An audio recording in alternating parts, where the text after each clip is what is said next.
안녕하세요. DJ 라니입니다. 오늘의 사연 시작해 보겠습니다. 어느덧 환갑을 바라보는 나이에 접어든 저는 아들 하나, 딸 하나 낳고 평범하게 살아왔습니다. 요즘 같았으면야 결혼하고서도 여자들도 다 직장 다니고 사회생활하고 그러지만 우리가 젊을 때만 해도 그러기가 쉽지 않았죠. 그래도 남편이 벌이가 나쁘지 않아 아이들 키우며 오손도손 살아왔어요. 하지만 내내 마음 한켠에는 헛헛함이 남더군요. 사실 결혼 전 저는 무용을 했었거든요. 그런데 결혼하고 얼마 지나지 않아 임신을 한 데다 애들이 2살 터울이라 임신하고 출산하고 또 곧이어 임신하고 출산하고 그러면서 몸이 많이 망가지고 예전 같지가 않았죠. 물론 아이들 보는 낙으로 살기도 했지만 솔직히 아이들을 키우느라 내 삶도 다 없어지고 오로지 자식에만 매달리다 보니 우울감도 많이 찾아왔고 몸도 달라지고 마음도 힘들어지고 쉽지만은 않았던 젊은 날이었던 것 같습니다. 그러다 아이들 둘 다 중학교 들어갈 때쯤 그나마 조금 숨통이 트이고 나니까 나도 내 인생을 다시 좀 살아봐야겠다 싶더라고요. 그쯤 되니 아이들도 엄마 손 떠나 자기 앞가림 할 수 있는 나이도 됐고 저도 다시 일을 좀 해볼까 싶어졌어요. 몸 관리도 다시 하고 예전처럼 현역에서 뛰는 무용수는 아니더라도 레슨이라도 하며 일을 다시 시작하려고 했죠. 당신 일하는 거 나도 찬성이야. 솔직히 집에 그냥 퍼지고 있어봐야 뭐해. 몸만 망가지고 아줌마 되기 십상이지. 당신 그래도 아직 몸 많이 안 망가졌어. 웬만한 아가씨 못지 않다니까. 일 복귀해도 금방 다시 적응할 수 있을 거야. 난 당신 믿어. 날씬한 몸 계속 이렇게 유지하면서 살아줘. 나를 위해서. 으휴, 그냥 그렇게 단순히 몸 날씬하고 그런 게 문제가 아니야. 난 그냥 살아있는 걸 느끼고 싶은 거야. 그래. 살아있는 거든 뭐든 어쨌든 날씬도 하면 좋잖아. 안 그래? 으이그, 당신하고 무슨 말을 하겠어 내가. 그런데 참 타이밍이라는 게 기가 막혀요. 제 계획에 완전히 차질이 생기는 일이 발생한 거예요. 다름 아니라 시모가 뇌졸중으로 쓰러지면서 그 병간호를 제가 맡게 돼버린 거였죠. 저희 시모에겐 아들만 둘이 있었어요. 우리 남편과 아주버니였죠. 그런데 시모가 쓰러지면서 누가 시모를 돌보느냐를 두고 집안 싸움이 일게 된 겁니다. 아니, 형이 장남인데 형이 하는 게 당연히 맞는 거지. 아냐? 어차피 어머니 돌아가시고 나면 제사 담당할 것도 형이고 재산 제일 많이 물려받을 것도 형인데 지금 당장 병간호는 내가 한다는 게 말이 돼? 안 그래? 야, 너도 양심이 좀 있어봐라. 아버지 돌아가시기 전에 병수발을 누가 다 했냐? 어? 근데 이번에도 나더러 하라고? 이제 네 차례 아니야. 아무리 장남이라고 해도 나 혼자 다 하는 게 말이 되냐? 넌 아들 아니야? 아버지는 사고로 며칠 만에 돌아가셨어. 그리고 그때 뒤치작거리 엄마가 다 하셨고. 대체 형이 한 게 뭐가 있다고 그걸로 아직 생색이야 생색은? 서방님, 아무리 그러셔도 저희한테 요구는 무리예요. 저 애들 데리고 곧 유학 가는 거 아시죠? 이미 다 잡아놓은 거라 그거 물을 수도 없고요. 이 사람 혼자 알아서 하든가 해야 하는데 그게 가능할지도 모르겠네요.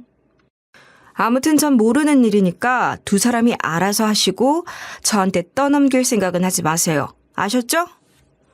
아픈 시모를 두고 그렇게 싸워대는 꼴이 너무 한심하고 화가 나더라고요. 거기다 대고 결국 제가 화를 버럭 냈죠. 정말 너무들 하시네요. 어떻게 그렇게 불효를 하세요들? 어머님이 그동안 어떻게 하셨는데요? 어떻게 어머님 아프시다고 이렇게 셋이서 다 네 일이다, 나는 모른다, 떠넘기기만 할 수 있는지 정말 제가 다 화가 나네요. 부끄러운 줄 아세요. 그동안 어머님이 대체 어떻게 했는데 정말 불효자들이 따로 없네. 사실 저는 어릴 때 엄마 돌아가시고 또 저희 큰애 낳고 얼마 안 돼서 아빠가 돌아가시고 해서 부모님이 안 계셨거든요. 저 같으면 부모님이 사람 안 계시면 그걸로도 감사할 것 같은데 어떻게 그렇게 불효를 하나 싶어 화가 나더라고요. 재수 씨, 그럼 재수 씨가 알아서 하세요. 그렇게 어머니가 좋고 걱정이 되거들랑 재수 씨가 다 맡아서 하면 되겠네요. 예, 그러죠. 어차피 어머님 아주버님께 맡겼다가는 얼마나 구박덩어리가 되실지 걱정이네요. 재수 씨, 지금 말 다 했어요? 아, 그만해, 그만. 지금 우리 집에서 다 맡아서 한다잖아. 그럼 된 거 아니야. 그렇게 졸지에 시모 돌보는 일이 제 몫이 돼버린 거예요. 여보, 미안하지만 당신이 어머니 돌보는 것 좀 맡아서 해줘야겠어. 형네도 곧 기러기 아빠 될 거라 들여다보기가 힘들 거고 나도 출장 많고 일도 바쁘고 그렇잖아. 미안하지만 당신이 좀 맡아서 해주라. 부탁할게. 그래, 할 수 없지 뭐. 솔직히 자식인 둘이나 있으면서 나한테 이렇게 다 떠넘기는 게 화도 나는데 난 당신이나 아주버님 봐서 하는 거 아니야. 어머님한테 고마워서 하는 거지. 사실 시모한테 전 워낙 고마운 게 많았거든요. 시모는 처음부터 나한테 참 다정하고 좋은 사람이었어요. 친정엄마가 돌아가신 걸 알고는 나는 딸이 없고 너는 엄마가 안 계시니 우리가 모녀하면 되지 않겠냐며 절 둘도 없이 따뜻하게 맞아주셨죠. 저희 아빠가 사업 문제로 힘드실 때는 이럴 때 하나 있는 딸이 힘이 돼주는 거라면서 봉투까지 쥐어주시고 출산했을 때는 또 어찌나 하나부터 열까지 다 정성스럽게 챙겨주셨는지 병원 사람들이 다 우리 친정엄마인 줄 알 정도였습니다. 그리고 내가 다시 일을 시작하도록 용기를 준 사람도 시모였어요. 내가 살아보니 말이다. 자식 위해서만 사는 거 그거 못할 일이더라. 우리나라 여자들 결혼해 자식 낳고 나면 오로지 자식만 보면서 평생을 살지. 근데 그렇게 살고 나면 남는 게 뭐가 있는 줄 아니? 아무것도 없어. 내 인생은 텅 비어버려. 아무것도 남은 게 없지. 그렇다고 자식이 뭐 그 고마움을 다 아는 줄 아니?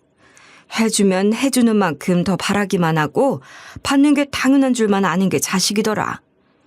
그리고 그렇게 평생 뒷바라지에 키워봤자 나중 가면 자기 일도 없고 수입도 없이 얹혀 사는 애미라고 욕만 먹겠더라. 그러니까 경이야, 너는 그렇게 되지 말아라.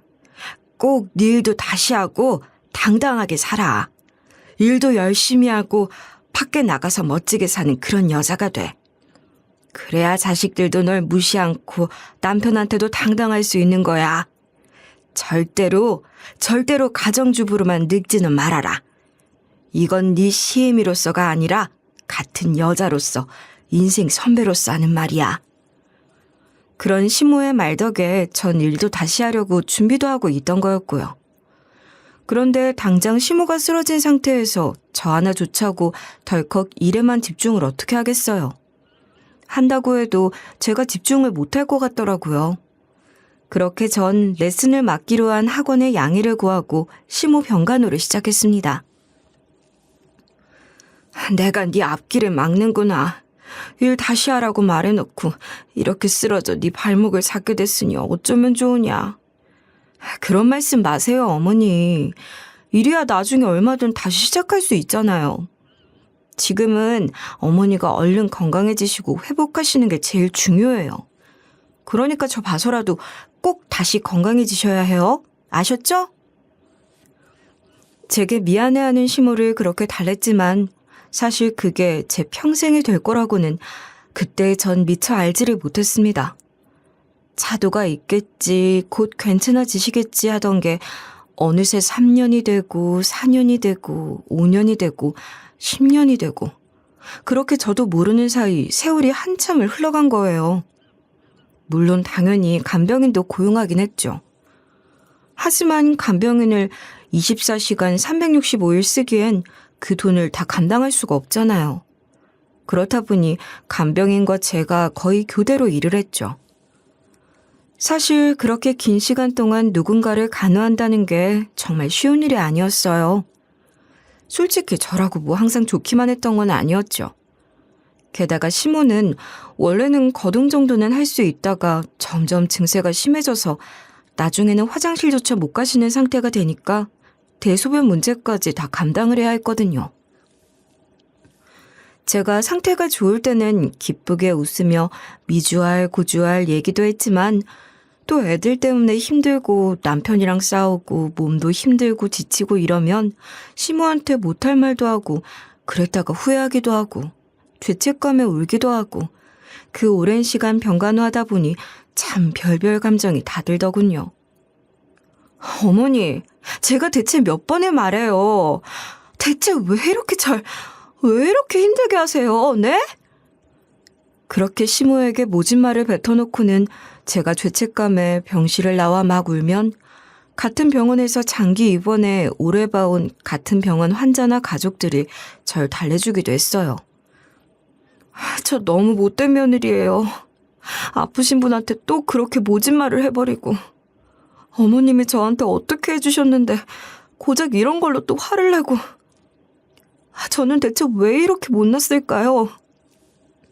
어머니가 저보다 훨씬 더 힘드실 텐데 아프신 본인이 제일 힘들 텐데 꼭 이렇게 또 말을 아프게 하고 매번 후회만 하고. 가족이니까요. 가족끼리는 원래 다 그러는 거예요. 며느리라서 그런 게 아니고 전 딸인데도 저희 엄마랑 맨날 싸우는 거 못 보셨어요? 다신 안 볼 듯이 서로 죽기 살기로 싸우고 그러다가도 또 돌아서면 잊어버려요. 시어머님 모셔오신 세월이 자그마치 10년이에요, 10년. 어떻게 그 10년을 간호하면서 매번 아름답고 좋기만 하겠어요. 그런 건 어디 동화 속에서나 있는 얘기죠. 가끔은 서럽기도 하고 가끔은 화를 내기도 하고 그러는 게 당연한 거죠. 그러니까 너무 자책하지 마세요. 주변에서는 친정엄마도 아닌 시모를 어떻게 그렇게 정성으로 간병할 수 있냐고 효부상이라도 줘야겠다고 하기도 했지만 돌아보면 그 정도로 시모랑 저는 모녀지간이나 다름없는 관계였어요. 흔한 모녀 사이의 애증마저 다 느낄 정도로 말이죠. 그리고 제가 시모 병간호를 하는 그 긴 세월 동안 남편은 제게 언제나 고마워했고 미안해했어요. 가끔 제가 도저히 안 될 때 간호를 부탁한 적도 있지만 그런 적은 몇 번 없었죠. 사실 원체 바쁜 사람이라 그럴 여력이 안 되기도 했고요. 어차피 달라질 수 없는 거라면 제 마음을 바꾸는 게 최선이잖아요. 전 그냥 역할이 나뉜 거라고 생각하기로 했던 것 같아요.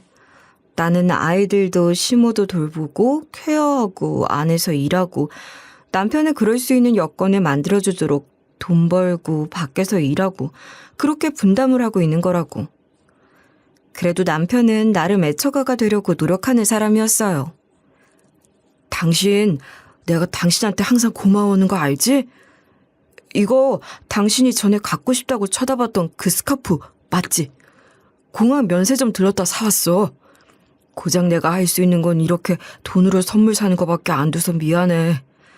그래도 당신 예쁘게 하고 있으면 좋잖아. 안 그래? 뭐 늙었다고 그냥 그러고 있지 말고 좀 꾸미고 그래봐. 내가 사다 준 것도 좀 찍어 바르고. 해외 출장이 잦은 남편은 항상 잊지 않고 선물을 사오고 50대 나이에도 내게 사랑한다는 말을 하고 편지를 쓴 시집을 주고 꽃을 내밀 줄 아는 남자였고 그런 남편이다 보니 저도 고생한다, 독박으로 일한다 생각지 않고 또 힘을 낼 수 있었던 것 같아요. 그러던 어느 날 추석이 돼 모처럼 외국 살던 형님네 식구도 오고 아주버니, 남편과 아이들까지 모두 병원에 모인 날이 있었습니다. 시모도 오랜만에 가족들을 다 보니 좋아하셨죠. 아유, 오랜만에 가족들이 다 모이셨네. 애들도 있고 북적북적하니 부럽네요. 가족들이 북적북적해 보기 좋다고 옆 병상에서도 부러워하고 그렇게 모여있다 아이들은 뛰어놀러 나가고 오랜만에 활기가 넘치는 명절이었죠. 형님, 아주버님, 잠깐 병실에 가실래요? 어머님 산책하실 시간이거든요. 제가 어머님 모시고 나갔다 올게요. 그래, 당신 다녀와. 내가 형님이랑 형수님이랑 얘기나 하고 있을게. 저는 옆 병상에 계신 아주머니와 함께 시모를 모시고 늘 산책을 하곤 했죠. 그렇게 셋이서 여느 때처럼 산책을 다녀오는 길이었습니다. 다시 들어가려는데 병실 안에서 소란이 들려오는 거예요. 무슨 일인가 싶어 들어가려다 멈칫할 수밖에 없었어요. 자식 둘과 형님 셋이서 시모의 거취에 대해 싸움을 벌이고 있었고 시모가 상처 입을 수밖에 없는 말들이 오갔거든요. 아휴, 독한 노인네. 하여간 참 명도 길어요. 무슨 노인네가 저러고 목숨줄이 질겨? 아니, 적당히 한도에 앓다 가시면 좀 좋아? 적당히 앓고 가야 효자도 나오고 효부도 나오고 그러는 거지. 이러고 10년을 뻗대고 있으니 나원? 우리가 대체 어떻게 효자 노릇을 하겠냐고. 가뜩이나 이제 애들 앞으로 돈 들어갈 때도 한둘이 아닌데 지금 엄마 때문에 이 밑으로 돈이 얼마나 깨지고 있는 줄이나 알아? 내가 진짜 너한테 말로는 다 못한다. 지금 말로 다 하고 있구만 뭐. 그리고 솔직히 형이 그런 말 할 자격이나 있어? 우린 최소한 우리 마누라가 가느라도 하지. 형네는 대체 뭘 했는데? 유학 가서 산답시고 형수님은 몇 년 동안 얼굴 한 번을 안 내비쳤지. 형은 기러기 아빠라 바쁘답시고 돈으로만 다 때우지. 대체 뭘 했다고 난리야? 뭐야 임마? 야, 내가 돈 안 냈어 봐라. 이 오랜 세월 동안 이인병 씨를 엄마를 어떻게 모시냐? 어?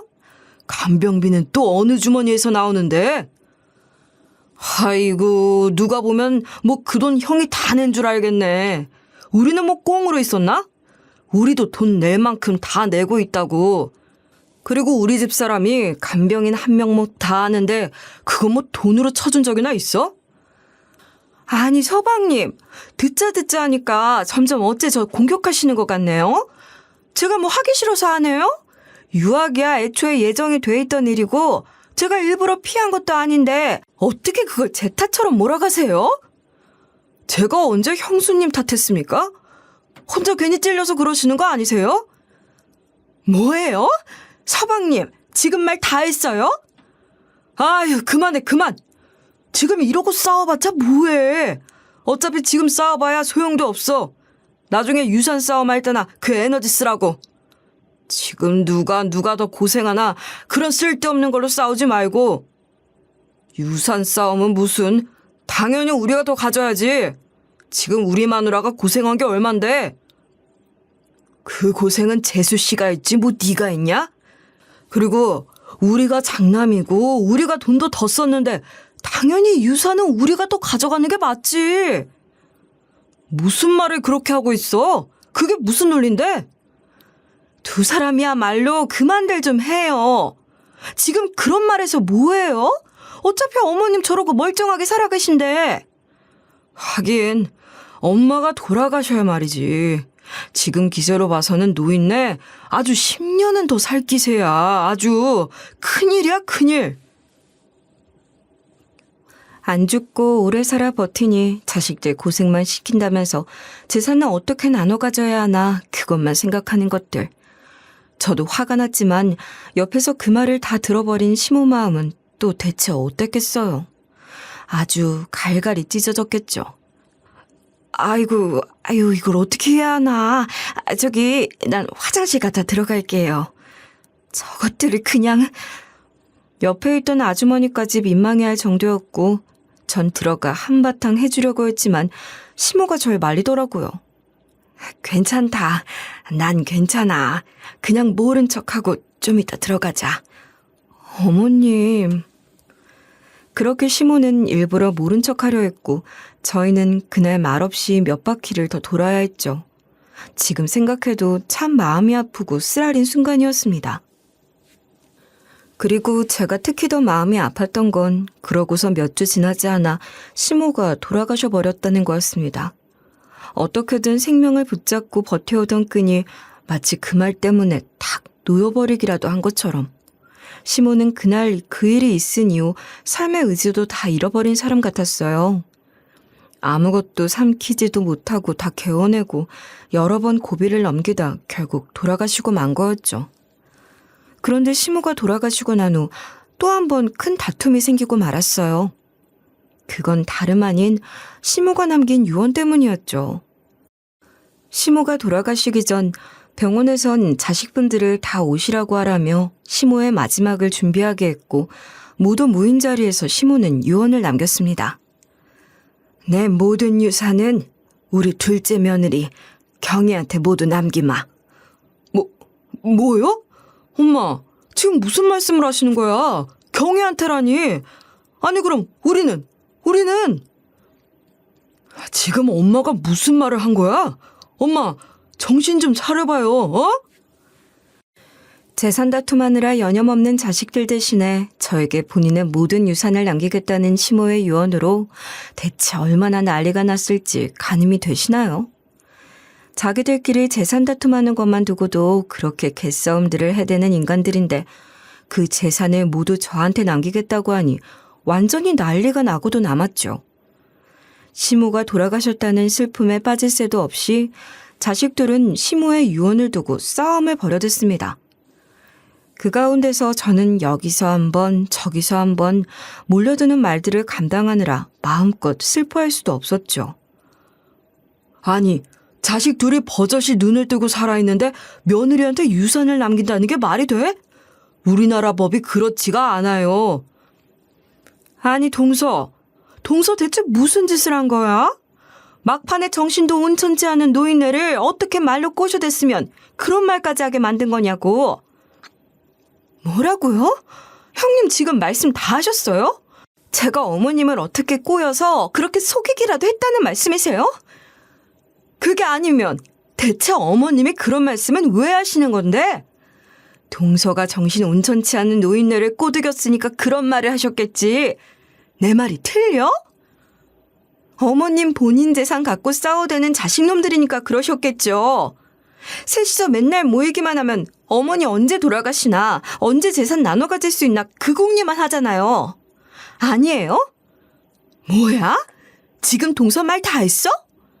됐어. 어차피 열 올릴 것도 없어.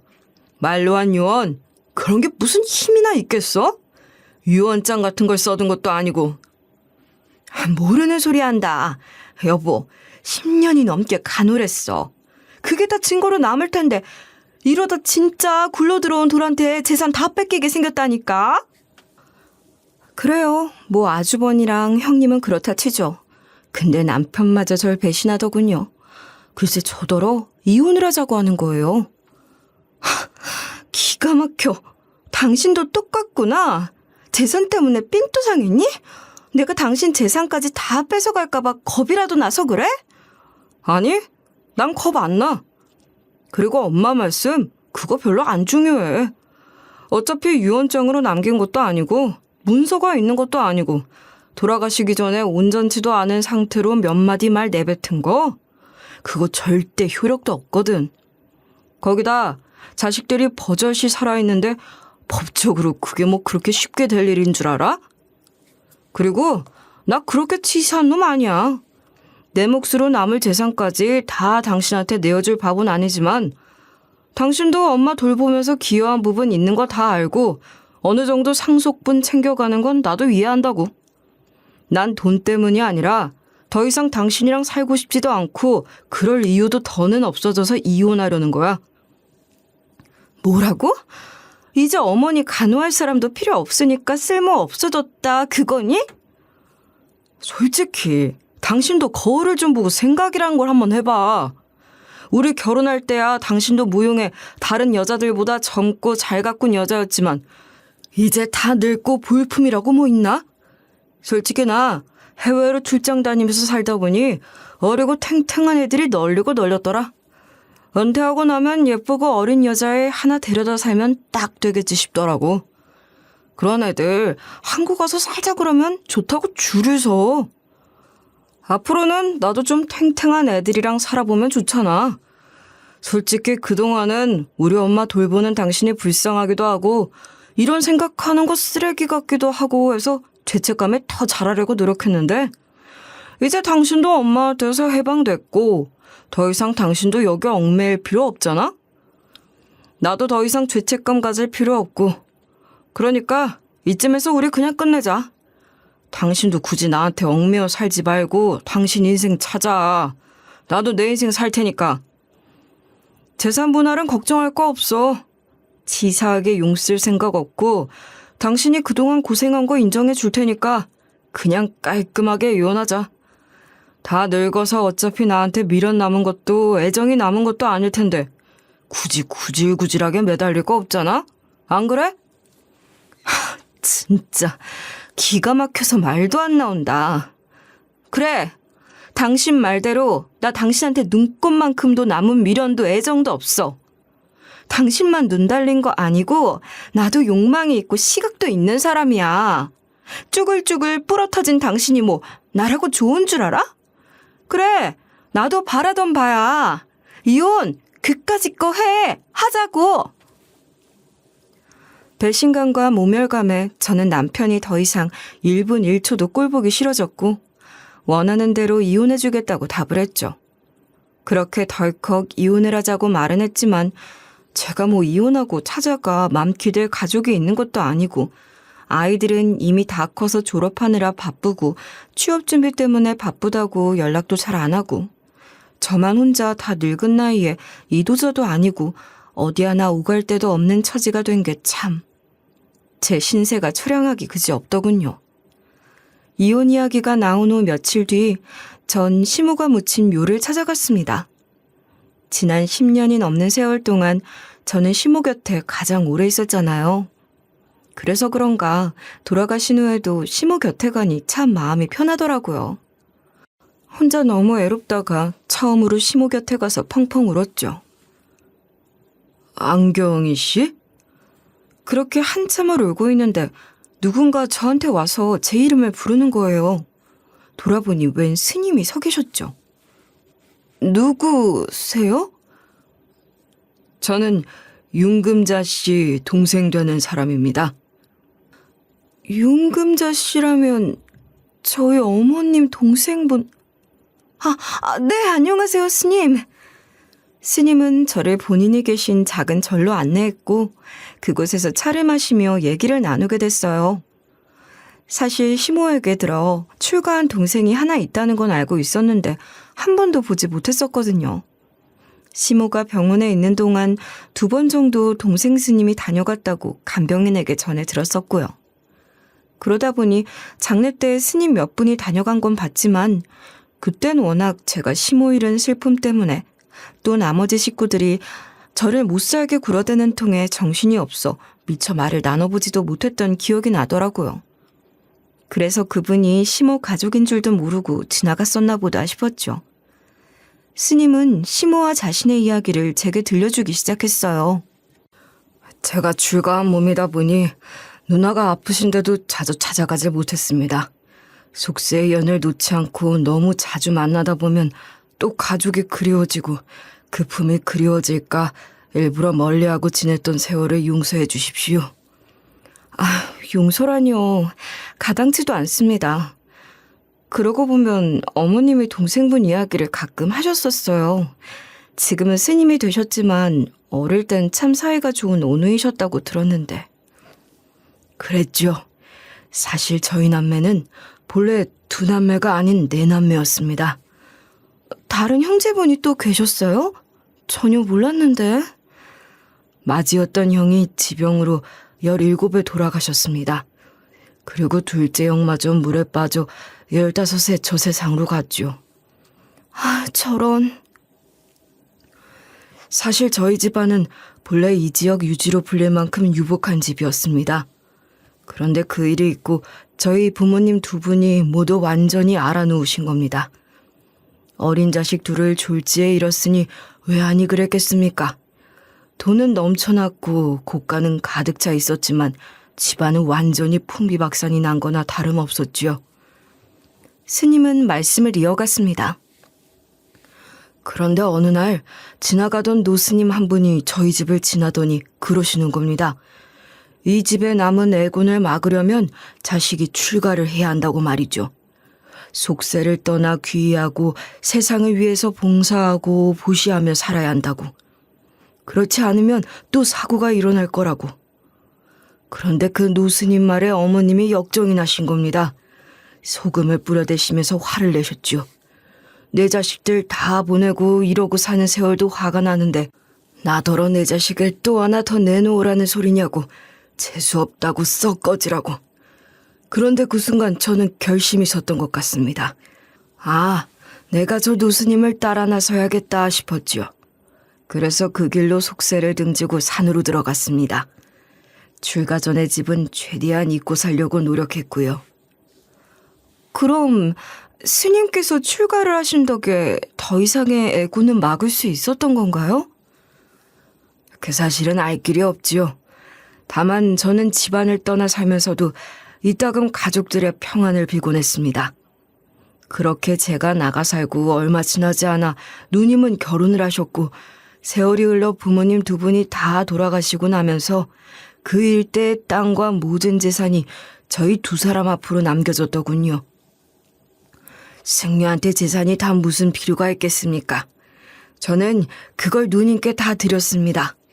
그랬더니 누님은 또 본인은 돈 잘 버는 남편 만나 떵떵거리고 재산이 필요가 없다며 그걸 저한테 주고 그렇게 서로 미루다가 일단 제가 그것들을 맡아두게 된 겁니다. 땅과 돈의 일부를 옛 사찰터에 다 쓰러져 가던 절을 보수해 고치는 데 쓰기로 한 거예요. 그럼 이 절이 바로... 예, 맞습니다. 그 절을 고쳐 이렇게 번듯이 고칠 수 있게 됐지요. 지금은 신도들도 계시고 나름대로 운영을 잘하고 있습니다. 저는 제 뜻대로 절 살림을 굴리고 보시도 하는데 돈을 썼지만 나머지 절반은 누나 몫으로 생각하고 고이 간직하고 있었습니다. 그리고 누님이 위독하시단 얘기를 듣고 갔을 때 2가지 부탁을 전해 듣게 됐지요. 부탁이요? 스님은 시모로부터 전해 들었다는 2가지 부탁에 대해 제게 말씀하기 시작했습니다. 누님의 첫째 부탁은 자기 무덤에 찾아와 우는 여자를 보거든 그게 며느리일 테니 그 며느리한테 땅과 돈을 모두 물려주라는 거였습니다. 어머님이... 그래서 아까 저를 알아보신 거였군요. 사실 시모는 항상 고향 땅에 자기를 묻어달라고 아버지 어머니 곁에 묻히고 싶다고 그 말을 입에 달고 사셨거든요. 시모의 말이라곤 도통 들어쳐먹지 않던 자식들이었지만 그 약속 하나만은 그래도 지켜줬었고요. 이제야 보니 그 터가 바로 절터 근처였더라고요. 이게 어머님의 뜻이었습니다. 며느님 앞으로 드리라고 했으니 받으십시오. 아니, 아무리 그래도 제가 어떻게 이걸... 받아주세요. 저희 누님은 어릴 때부터 심성이 참 고운 분이셨어요. 동생인 저를 챙기느라 항상 본인은 뒷전이고 집안에 일하던 몸종 아이한테까지 참 잘하는 그런 분이었죠. 그런 누님이 참 좋게만 말씀한 분이니 저는 누님의 뜻을 믿습니다. 어머님의 뜻이겠거니 생각하고 받아주세요. 그래야 극락가 신분도 편히 떠나시지요.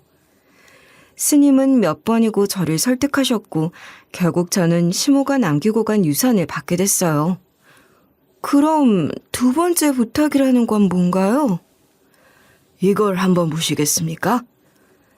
스님이 제게 건네준 것은 저희 시모의 휴대폰이었어요.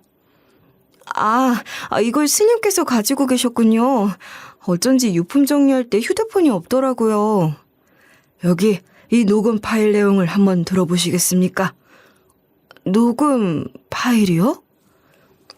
스님의 진지한 얼굴에 저는 녹음 파일을 열었고 그 안에는 충격적인 내용이 담겨 있었어요. 내가 출장을 자주 가면서 접촉한 기업들이 기술을 많이 탐내더라고. 중국이랑 동남아 쪽이랑 잘만 하면 기술 좀 빼다 주는 조건으로 우리 인생이 달라질 수가 있다니까? 그러니까 기술 유출 정도로 이만한 돈을 준다 이거지? 그렇다니까. 형이나 나나 평생 일해봐야 이만한 돈을 언제 손에 넣어봐. 눈 딱 감고 이 집 몇 번만 하면 그냥 팔자가 빈다고. 이거 완전 그거 아니야. 산업 스파이. 난 좀 겁이 나긴 하는데. 그렇게 간덩이가 공알만해서 어떡할래? 사이즈를 좀 크게 갖고 보라고. 언제까지고 기러기 애비 노릇하고 허수애비같이 그러고 살래? 이거 한 방이면 애들이고 자시고 그냥 다 신경 끄고 떵떵거리면서 살 수가 있다니까? 매일같이 돈 문제로 싸워대던 남편과 아주버니였지만 나쁜 짓거리를 할 때는 또 둘이 짝짝꿍이 잘도 맞았었나 봐요. 알고 보니 남편과 아주버니는 산업 스파이 짓을 통해 돈을 벌 궁리를 하고 있었던 거예요. 남편이 주동자였고 아주버니 역시 공범이었던 거고요. 이건 나중에 알게 된 사실인데 둘의 잘못은 이때 이 녹음 파일이 전부가 아니더라고요. 이건 시작에 불과했고 이후 계속 더한 짓들을 해오고 있었던 거예요. 아니 대체 이 녹음 파일은 다 뭐고 어머님이 어떻게 이걸 갖고 계셨던 거죠? 누님께서 돌아가시기 몇 주 전 간병인께서 연락을 주셔서 병원으로 찾아갔습니다. 몇 주 전이요? 시기를 생각해보니 병실 바깥에서 자식들이 싸우는 내용을 듣고 충격을 받고 난 그 직후인 듯 하더군요. 간병인 앞에서 할 이야기가 아니라며 밖으로 나가자고 했고 저와 함께 산책을 나갔다 유산 얘기와 함께 휴대폰을 건네며 이걸 며느리에게 전해달라고 하더군요. 그러면서 이 얘기를 했습니다.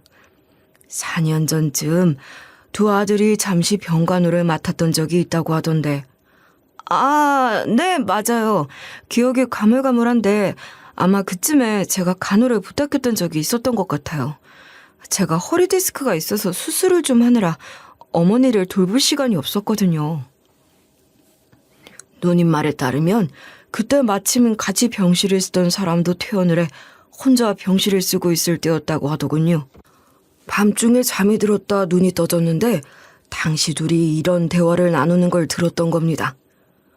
아, 이거를 그냥 둬서는 안 되겠구나 싶었던 시모는 머리를 굴렸던 거예요.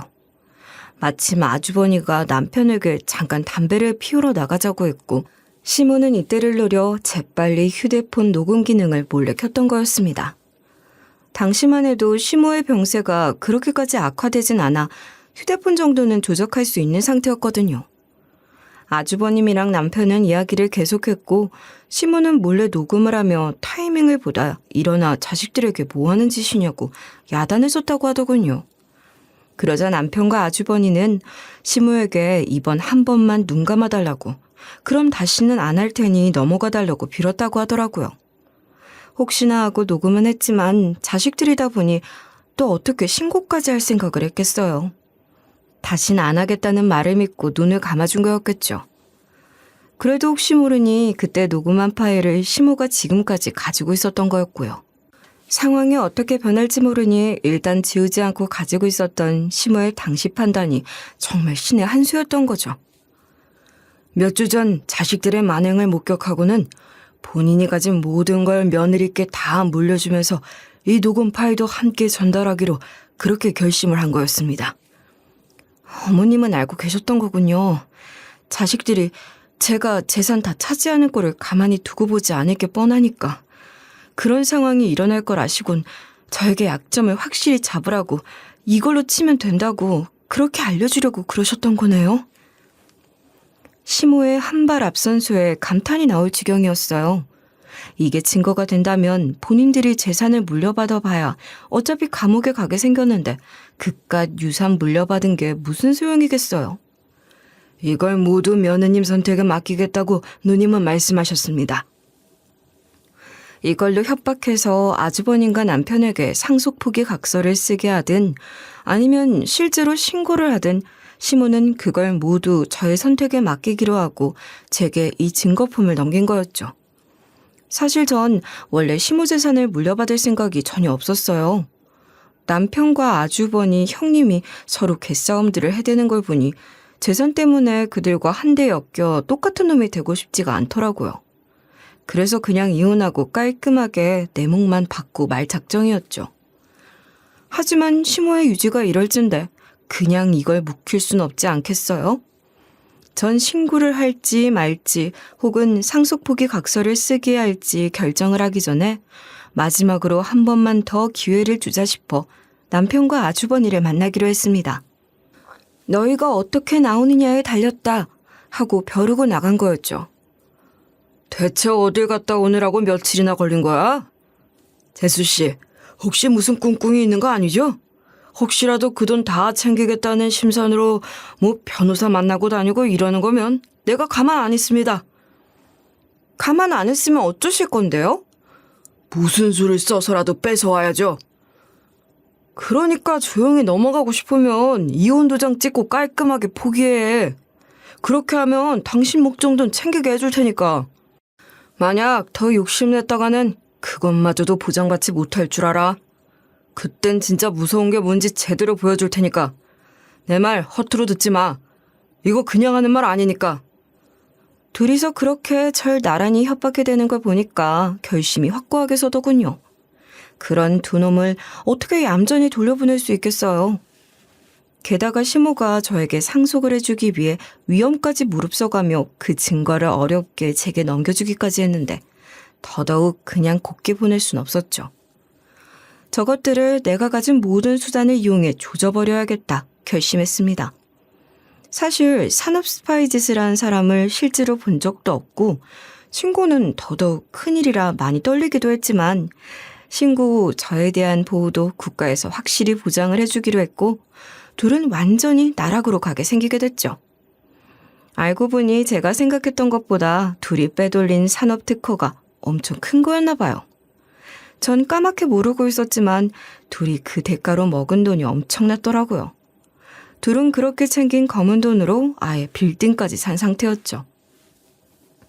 하지만 결국 그것도 모두 몰수당한 건 물론이고 상속받아봤자 배상금에 다 쓰고도 모자랄 정도로 배상해야 될 게 어마어마했어요. 결국 시모랑 저에게서 모조리 뺏어가려다 오히려 갖고 있던 것도 탈탈 털리고 감옥 신세까지 지는 처지가 돼버리고 말았습니다. 엄마가 아니라 왼수네 왼수. 어떻게 죽으면서까지 당신 자식들이 이러고 사지로 내몰고 갈 수가 있는지 참. 자식 사지로 내몰고 자기는 뭐 천당이라도 갈 줄 아나? 어디 지옥불 안 떨어졌으면 다행이지. 참, 당신은 아주 좋겠다. 엄마 재산 물려받아 나랑 이혼해 아주 새삼 사느라 즐겁겠어? 응, 엄청 즐거워. 그리고 말은 똑바로 해야지. 어머님이 당신의 형제한테 왼수였던 게 아니라 니들 형제가 어머님한테 못할 짓을 좀 했니? 니들 병실에서 대체 언제까지 살아있냐? 엄마 언제 죽냐? 목숨만 즐겨서 효자노로 또 못하게 한다. 그러고 막말을 거 그거 어머니가 다 들으셨어. 그건 알아? 뭐? 그걸 어떻게... 아니 그건 그냥 너무 화가 나서 그냥 홧김에 한 말이지. 그걸 진짜 엄마가 들으셨단 말이야? 그 얘기 듣고 그러고 어머님 몇 주 지나지 않아 돌아가신 거야. 배 아파 나아서 애지중지 길러서 그렇게 곱게 키운 자식들한테 왜 빨리 안 죽냐는 소리까지 듣고 대체 그 어머니 심정이 어땠을지 니들이 상상이나 할 수 있어? 그래놓고 감히 니들 죗값 치르게 했다고 어머님한테 그런 막말까지 해? 지옥이 있다면 거긴 바로 니들 형제가 갈 곳이야. 만약 지옥이 없다면 지금 이 현실이 니들한테 지옥이 되겠지. 니들은 평생 어머님한테 죄책감 느끼면서 그렇게 살아. 내내 뻔뻔하게 굴던 전 남편은 저의 그 말은 적잖은 충격을 받은 듯 하더군요. 본인들이 얼마나 불효막심한 짓들을 한 건지 뒤늦게나마 알았으니 그걸 다행이라고 해야 할런지. 아무튼 둘은 그렇게 세상에도 어머니에게도 못할 짓을 한 대가를 감옥에서 또 마음의 감옥에서 다 빚을 갚으면서 살아가야 하겠죠. 돈 하나 남은 것 없이 가진 것도 없이 차가운 감옥에서 죄를 갚으며 살아갈 놈들을 생각하며 부디 우리 시모는 마음 편히 좋은 곳으로 가셨기를 그렇게 빌어봅니다. 그렇게 전 남편과 아주버니를 시모 뜻대로 벌받게 한 후 시모의 뜻에 받들어 그리고 오래전 제가 꿈꿔왔던 것을 이어 시모에게 물려받은 땅에 터전을 마련하기로 결심했어요. 노후에 살집을 짓고 자그마하게 무용학원도 내게 됐죠. 사실 제가 오랜 세월을 현역에서 일을 하진 못했지만 춤은 계속 춰왔었거든요. 누구도 제게 무대를 주지도 춤을 청하지도 않았지만 이따금 혼자 병원 뒷마당에서 아무도 없는 골목에서 시골길 들판에서 혼자 춤을 추는 게 저에겐 유일한 힐링이었죠. 그리고 시모는 저의 그런 마음을 유일하게 잘 알아주는 분이었어요. 경이야, 내가 네 발목을 너무 오래 붙잡고 있었다. 너는 나풀나풀 춤추면서 가볍게 살아야 하는 그런 사람인데. 어머님이 제 발목을 잡고 있었던 게 아니에요.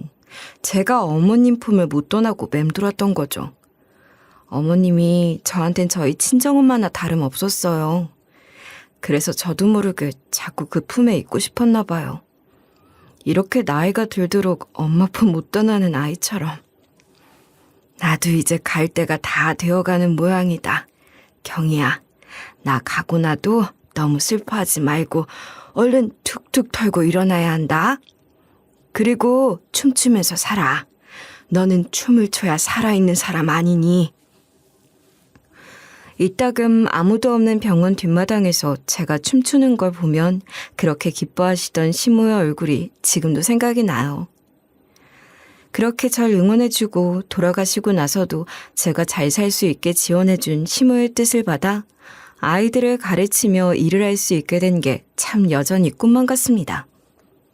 60이 다 되어가는 나이, 누군가는 이제 새롭게 시작할 수 있는 건 아무것도 없는 나이라고 말할 수도 있겠죠. 하지만 누가 뭐래도 저에겐 이제야 비로소 제2의 인생이 시작되는 나이입니다.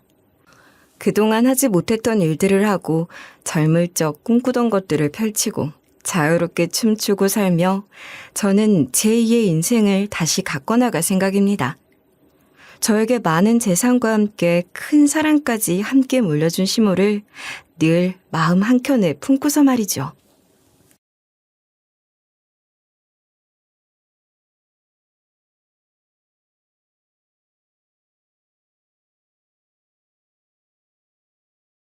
안녕하세요. DJ 현희입니다. 오늘의 사연 시작하겠습니다. 안녕하세요. 저는 이제 20대 후반이 된 고아원에서 나고 자란 여성입니다. 고아원이라는 곳에서 자립할 때까지 버티며 참 많은 서름이 있었는데 최근에 저는 그 모든 서름을 보상받을 수 있게 되었습니다. 어쩌면 기다리고 참는 자에게 복이 온다는 것처럼 제자리에서 그저 열심히 오늘을 살아보니 이런 복이 찾아오게 되었네요. 저에게 어떤 일이 일어났길래 시작부터 이런 호들갑을 떠나 싶으시죠? 여러분들은 만약 예상치도 못한 거대한 선물을 받게 된다면 어떤 행동을 하실 것 같으세요? 그 선물을 나눌 것인지 아니면 꽉 쥐고 놓치지 않을 것인지. 저 또한 선택의 기로에 놓여 있었습니다. 제가 모든 것을 어떻게 풀었는지 여러분들에게 이야기를 해드리도록 하겠습니다. 자다가 깨서 눈을 뜨면 어떤 것이 제일 먼저 눈에 들어오십니까? 혹시 천장이 먼저 보이시는지 아니면 옆에 누워있는 가족이 먼저 눈에 보이시는지 궁금합니다. 저는요, 자다가 눈을 뜨면 항상 낡은 베개 위에 옹기종기 머리를 맞대고 자는 아이들의 머리통이 눈에 들어왔었습니다. 혹시 제가 낳은 아이냐고요? 아니요, 저 아직 어리거든요. 출산과 육아는커녕 결혼조차 해본 적 없는 처녀의 몸인데 어떻게 아이를 낳을 수 있겠어요? 그건 고아원에서 함께 지내는 동생들, 언니들의 머리통이었습니다. 늘 익숙한 풍경이었죠. 가끔 가다가 잠이 안 올 때 다들 머릿속으로 양 한 마리, 양 두 마리 하고 세어보신 적 있으시죠? 저는요, 고아원에서 함께 자란 아이들의 머리통을 세어보았습니다. 제가 늘 덮고 자던 이불과 함께 저기 짧은 머리는 세영이 머리통, 저기 긴 머리카락은 지연이 머리통 하면서 잠이 들었던 적도 있었네요. 네, 저는 고아원 출신입니다. 고아원 출신이라고 해서 힘들었던 것은 아니었어요. 가끔 사연에 올라오는 나쁜 고아원들도 분명히 존재는 하겠죠. 하지만 제가 지냈었던 고아원은 그렇게 나쁜 곳이 아니었습니다. 아니, 오히려 이런 곳이라면 살만하단 생각이 들 만큼 괜찮은 곳이었어요. 학교에 빠질 일 없이 매번 원장님께서 아이들을 봉고차에 싣고 교문 앞까지 데려다 주셨고 하교를 할 때도 마찬가지였죠. 친구들의 이야기를 듣다 보면 집에서 생겨나는 스트레스들이 꽤 많더라고요. 저는 그런 건 없었거든요. 그래서 고아원 생활이 꽤 괜찮다고 느낀 것이었습니다. 먹는 것에 구박을 주지 않았고 자는 것에 간섭을 하지 않았어요. 거기다가 배우고자 하는 것들을 지원해 주시기도 했습니다. 어린 티를 조금 벗으면 자립을 할 수 있도록 기술을 배울 기회를 주시는 것이었죠. 사회에 나갔을 때 막막하지 않도록요. 정아도 이제 슬슬 기술 하나 배우는 게 좋을 것 같은데 어떤 걸 배워보고 싶니? 저는 미용 기술을 배우고 싶어요. 제가 우리 애들 앞머리 다 잘라주잖아요. 미용 기술 배우면 먹고 사는데 문제도 없을 것 같고요. 쉽지 않은 일이긴 하지만 제가 제대로만 할 수 있다면 좋을 것 같아요. 왜 나중에는 로봇들이 전부 인력을 대체할 거라고 하잖아요. 그래도 머리만큼은 사람이 자르지 않을까요?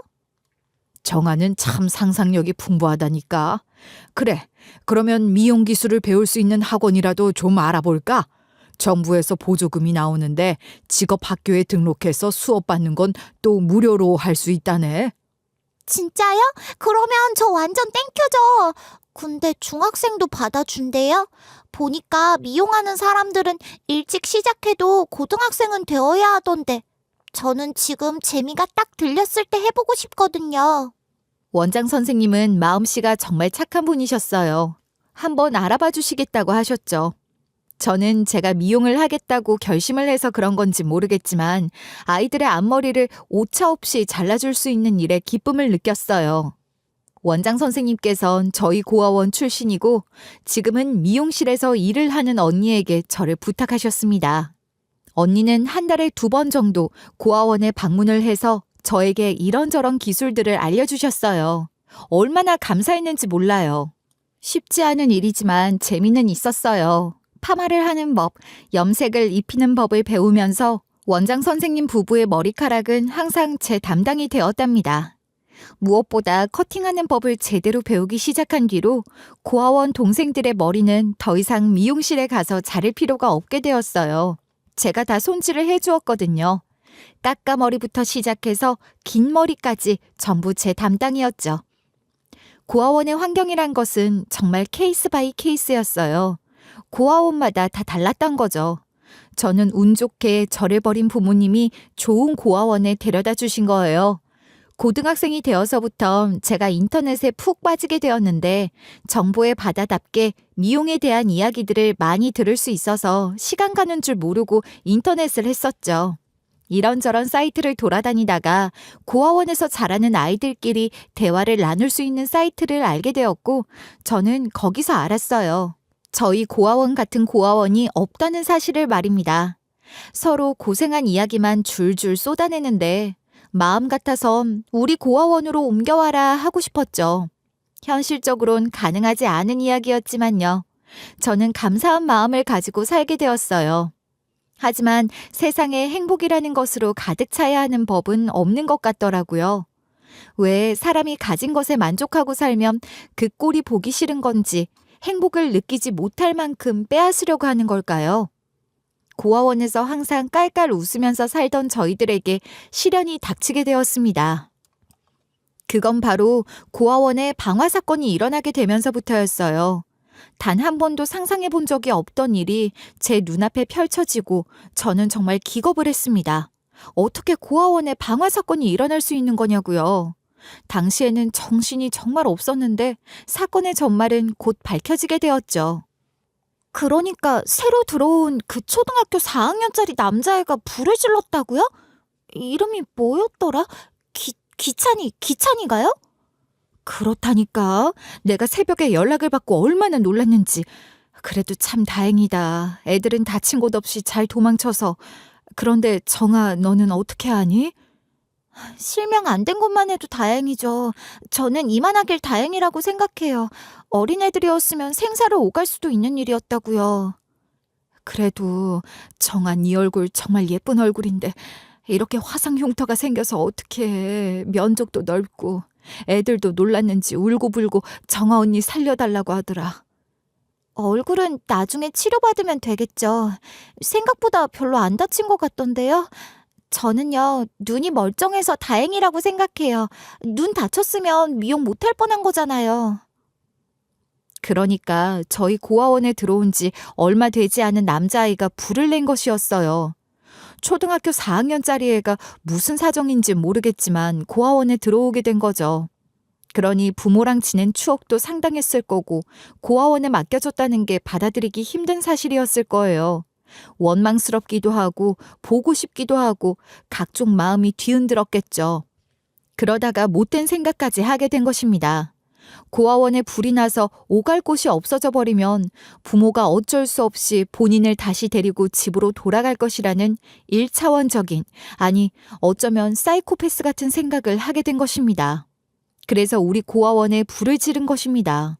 정말 대단하지 않습니까? 어떻게 부모에게 돌아가고 싶다고 울고불고 하는 것도 아니고 초등학교 4학년짜리 아이가 고아원 건물에 불을 낼 생각을 하냐 이 말입니다. 당시에 지역신문에는 기사로 실릴 만큼 꽤 큰일이었는데 거기서도 기찬이의 정신을 감정해봐야 한다는 내용이 한 줄 들어가 있을 정도였어요. 다른 동네 신문까진 모르겠네요.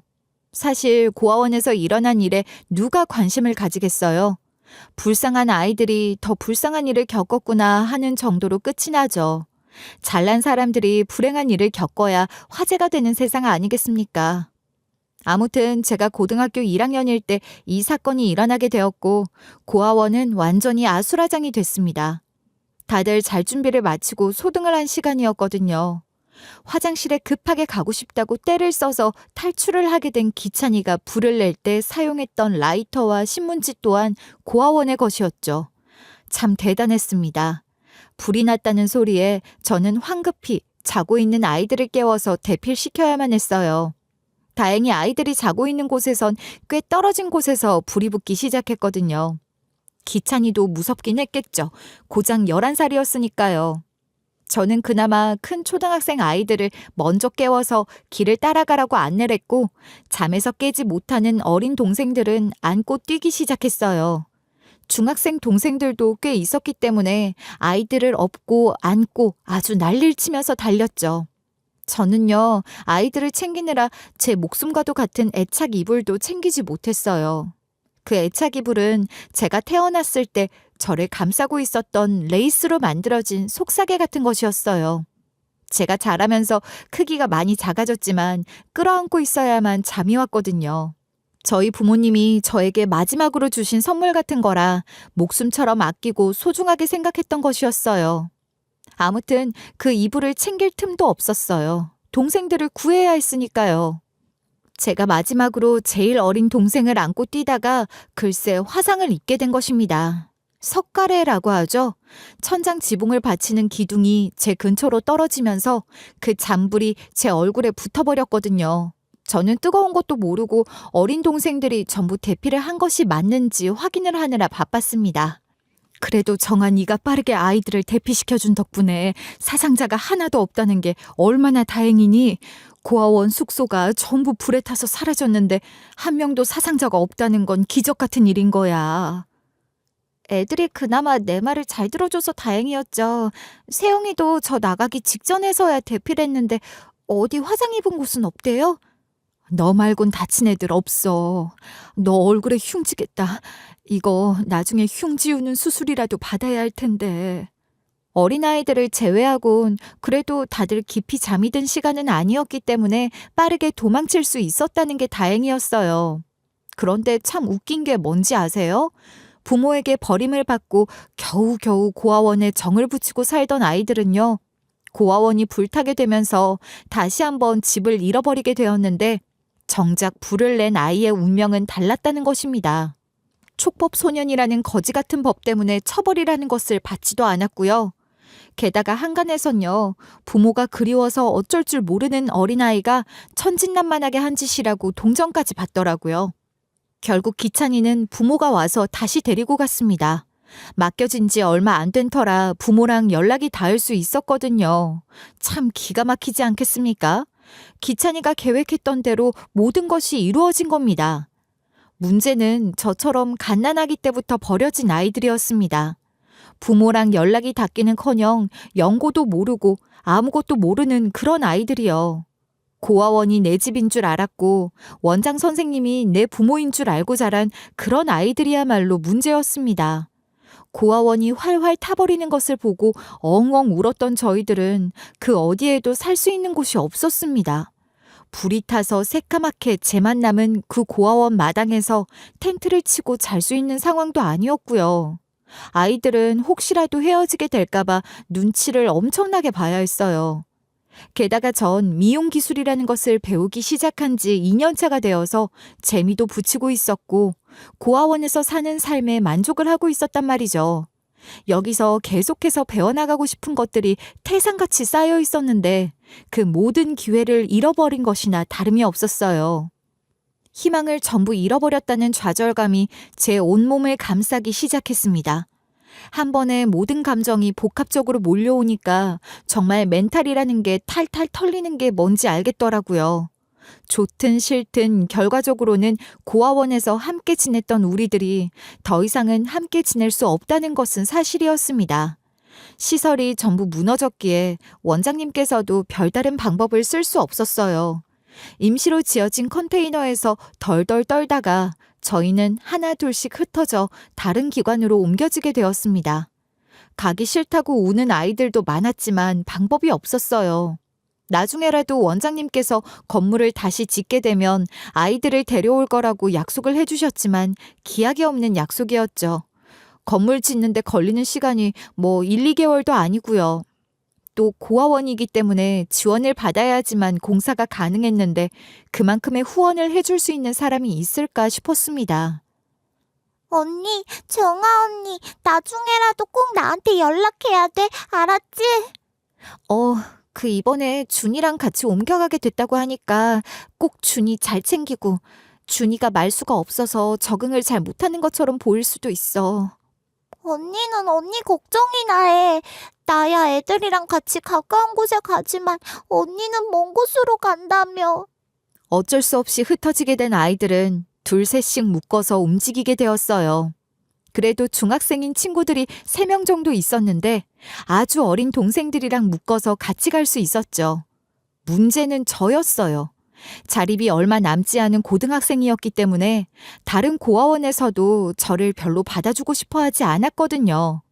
저는 결국 근처 시설에는 가지 못했습니다. 어린아이들로부터 순차적으로 근처 시설로 옮겨졌는데 저처럼 큰 애들은 점점 먼 곳으로 가게 되었어요. 그래서 저는 전주에 있던 고아원에서 천안 쪽에 있는 시설까지 먼 거리를 이동해야 했습니다. 한참을 달려서 도착한 고아원은 시설부터가 너무 좋지 않았어요.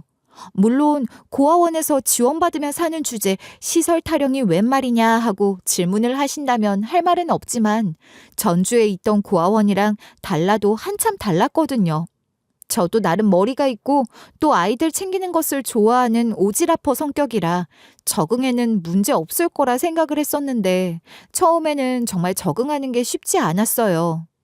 나이가 있어서 그런 건진 모르겠지만 고아원 내부에 있던 오랜 시간 함께해서 똘똘 뭉쳐있던 아이들이 텃세를 심하게 부렸거든요. 야, 너 이전에 있던 고아원에서 미용인지 뭔지 그런 거 배웠었다며? 팔자 좋다. 그 고아원은 애들한테 기술 지원도 해주나 봐? 우리는 자립을 대비해서 기술을 배우게 해줬었는데 여긴 그런 거 없어?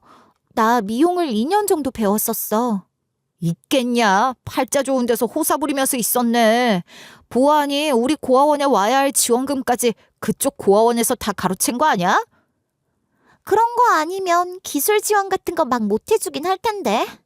야, 비리 쩌는 곳에서 왔나 보다. 우리 애들도 등쳐먹는 거 아니지? 정부 지원까지 합치면 무료로 배울 수 있는 곳이 많대. 우리도 자립 준비할 겸 원장님께 말해보는 건 어때?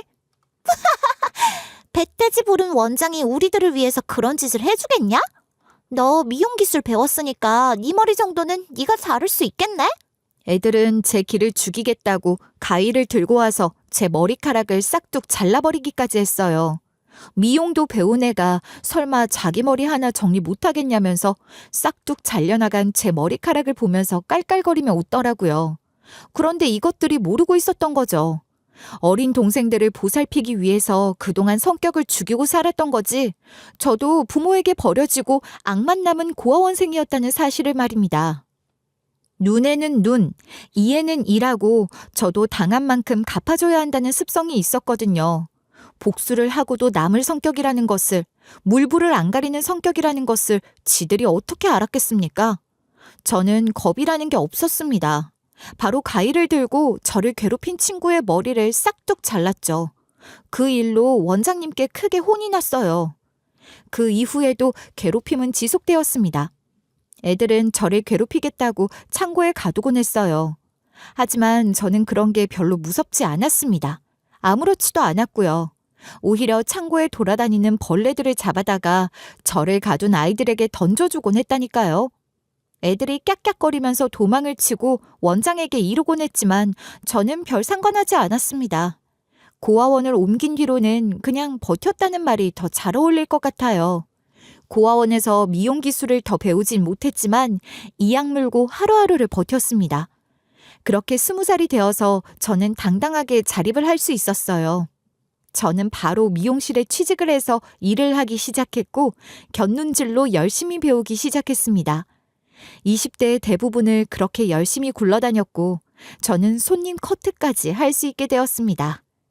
그렇게 20대 중반을 넘어서게 된 어느 날이었어요. 미용실 원장님께서 직원들을 불러다가 휴일 통보를 하셨습니다.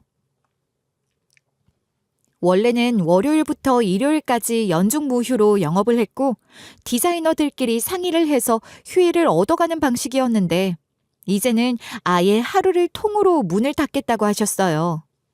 미용실에 손해가 나면 안 된다고 악착같이 문을 열던 원장님에게 무슨 바람이 불어서 그런 결정을 하신 건가 디자이너들끼리 뒷말도 많이 나왔었습니다. 원장이 어디 아픈 게 틀림없다 하는 소문까지 돌았다니까요. 그만큼 짠순이고 돈에 미친 사람이었거든요. 그 덕에 저는 배울 게 많아서 좋았지만요. 원장님, 근데요, 왜 월요일마다 문을 닫으시기로 결정하신 거예요? 정말 소문처럼 원장님 어디 아프시고 그런 거예요? 내가 아프긴 왜 아파. 내가 우리 딸 때문에 어쩔 수 없이 휴일을 정하기로 한 거야. 아니 글쎄, 우리 딸이 고등학생이잖아. 대학을 가려면 봉사 점수가 있는 게 유리하다지 뭐야. 그 점수가 무슨 특별 가산점을 준대. 그래서 월요일마다 딸이랑 같이 봉사활동을 가기로 했어. 봉사활동은 신청만 하면 갈 수 있는 건데 왜 원장님이 같이 가요? 뭐 청소하고 빨래하고 그런 힘든 일은 하기 싫다잖니. 내가 고아원이나 양로원 같은 시설에 가서 이발 봉사를 하고 점수는 우리 딸이 받아먹고 그런 거지. 내가 봉사를 한 시간까지 얹어서 주겠다고 하니까 생활기록부에는 잘 올라갈 수 있을 것 같아서 말이야. 아, 그렇구나. 그럼요, 원장님. 그 뜻깊은 일에 저도 같이 참여를 할 수 있을까요? 정아 씨가 왜? 정아 씨도 뭐 봉사하고 싶은 마음이라도 있었어? 아니면 뭐 지은 죄가 많아서 천국에 못 갈까봐 미리미리 착한 일 정립하는 거야? 아니요, 원장님. 저 고아원 출신이잖아요. 저희 고아원에선 제가 머리 담당이었거든요. 지금은 다들 흩어져서 뭘 하고 사는지 모르지만 그래도 봉사를 다니다 보면 어릴 때 헤어진 애들을 다시 볼 수 있을지도 모르고 또 뜻깊은 일이니까 마음은 좋아질 것 같아서요. 정아 씨가 보조해준다고 하면 나야 땡큐지. 그러면 혹시 정아 씨 봉사 점수까지 우리 딸이 챙겨가도 괜찮아? 제가 봉사 점수 얻어서 대학에 갈 것도 아닌데요, 뭐. 제 봉사 점수까지 다 챙겨줘도 괜찮아요. 원장님은 저에게 고맙다고 하셨어요. 이게 바로 사회생활 아니겠습니까? 봉사도 하고 원장 선생님께 잘 보여서 나쁠 것도 없고 또 휴일에 밖에서 만나면 더 돈독해질지도 모르잖아요. 실장을 빨리 달게 될 수도 있고요. 그렇게 월요일마다 봉사를 따라다니게 되었는데 봉사를 하면서 알게 된 사실이 있었습니다. 그건 바로 봉사를 다니는 사람들이 생각보다 많다는 것이었어요.